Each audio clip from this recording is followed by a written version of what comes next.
Guys, good morning. Good morning sa inyo. Good morning. Maulan, no? Maulan na umaga. Sa inyo lahat, no? Grabe. Grabe ang ulan ngayon dito sa aming lugar. Oh. Wait lang, Lilo. Tingnan nyo.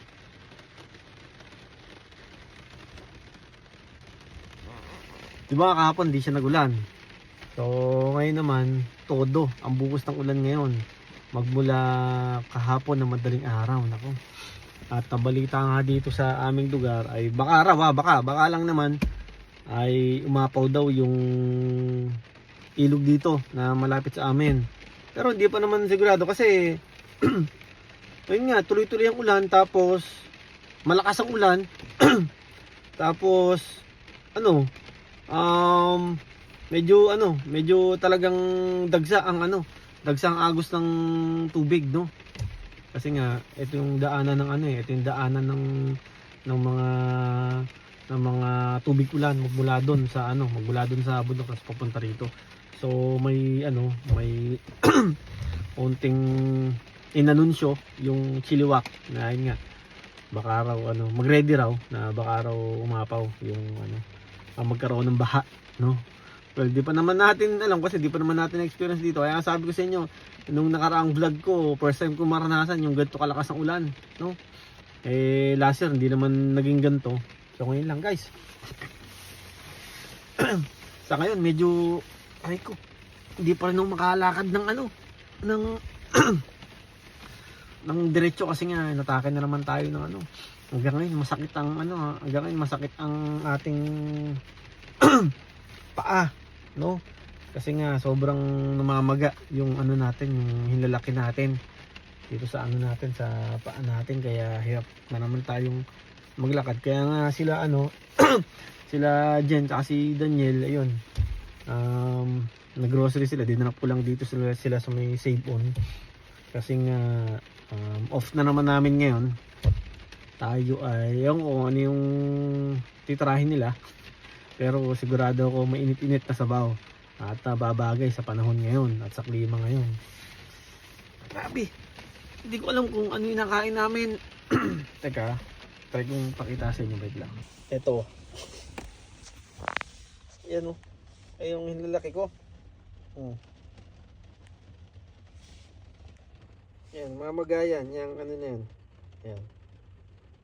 Kaya nga nakailang inom na rin ako ng nung Rapidus, nung pain reliever, tsaka anti-inflammatory. Pero ewan ko baka pero sigurado ako mataas na naman ng ating uric acid, no? Hindi ko nga tinatanong nga sa Daniel kung ano yung nakain namin itong mga nakaraan. Hindi naman kami nag-liver. Hindi naman kami kumain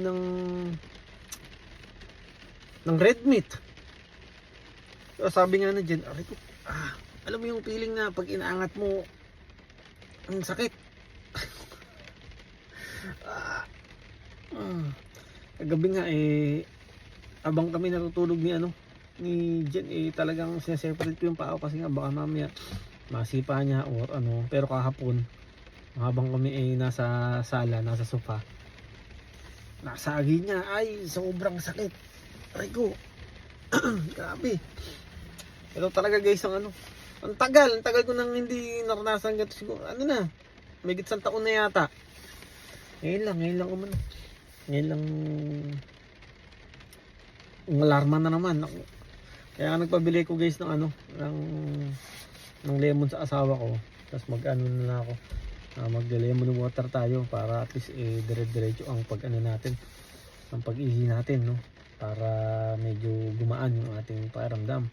Ayoko na naman kasing mag-iinom palagi ng pain reliever kasi syempre alam niyo na, delikado. Baka mamaya pati ang kidney natin ay maapektuhan, no? Kaya as much as possible, hangga't maaari normal na paggagamot yung ginagawa ko dito. Yung yung damihan lang ng inom ng tubig, tapos dapat panaihin mo. Ewan ko, kasi itong sabi nila sa kape raw, kasi itong mga nakaraan napapalakas ang inom ko ng kape. Kasi nga malamig ganun. Hindi ko check natin maya. At may pasok pa naman tayo bukas. Di ko alam kung tayo ay mag-absent muna kasi talagang masakit guys, masakit. Kada lakad mo parang may tumutusok dun sa ano mo, dun sa may ano mo, sa may talampakan mo, sakit. Hintay lang natin sila. Ito guys, ano na natin sila, sundin na natin sila at itututok natin dun mismo sa ano, sa exit para sila ay hindi ano, hindi mabasa.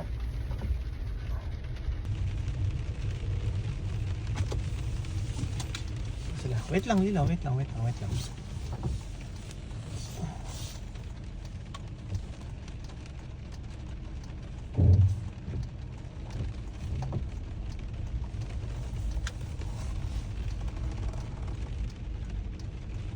Magbabayad na raw sila eh.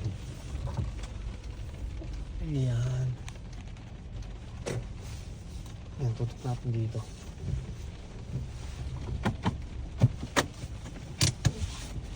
Wait lang, andyan sila.